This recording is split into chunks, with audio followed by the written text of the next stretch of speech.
కదా అని మాట్లాడిండు.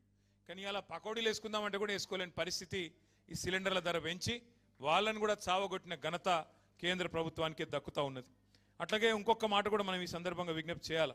ఇది మీకు ఎందుకు చెప్తా ఉన్నా అంటే సాధారణంగా ఎన్నడూ ఏ ప్రభుత్వం ఉన్నది ఇప్పటికే ముడి చమురు ధరలు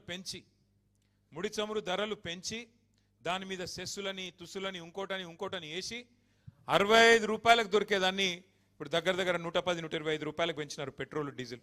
దాంతో రేట్లు అన్నీ పెరిగినాయి. మళ్ళీ ఇప్పుడు సిలిండర్ కూడా పెరిగితే సామాన్యుడు బతికేది ఎట్లా?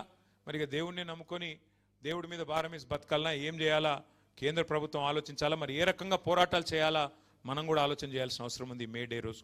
కానీ ఒకటి మాత్రం వాస్తవం, ఈరోజు కేసీఆర్ గారి నాయకత్వంలో మనం గత 10 ఏళ్ళు ఏ ప్రభుత్వాన్ని అయితే ముఖ్యంగా పేదలకు హితంగా నడిపినాము, ఎక్కడ చూసినా ఉత్తరము దక్షిణము తూర్పు పడమర 4 దిక్కుల భారత కార్మిక విభాగం కలిసి మెలిసి కష్టపడుతూ నిర్మాణం చేసిన అద్భుతమైన నిర్మాణాలు ఇవాళ మీకు కనబడతాయి హైదరాబాద్లో, తెలంగాణలో.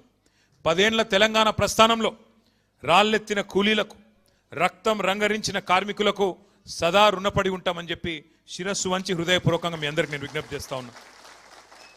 ఉద్యమ తెలంగాణలోనూ మీరు మాకు వెంట నడిచినారు, అట్లాగే ఉద్ధృత ప్రగతి ప్రస్థానంలో కూడా మీరు మా వెంట నడిచినారు. మరి ఉజ్వల తెలంగాణలో కూడా మీరు మా వెంట నడవాలని చెప్పి కూడా హృదయపూర్వకంగా మిమ్మల్ని ప్రార్థిస్తా ఉన్నా. తెలంగాణ సంపద పెంచి దేశం ముందు సగర్వంగా నిలబడే విధంగా మరి నిలబెట్టిన ప్రతి కార్మిక సోదరికి సోదరుడికి సలాం తెలియజేస్తా ఉన్నా.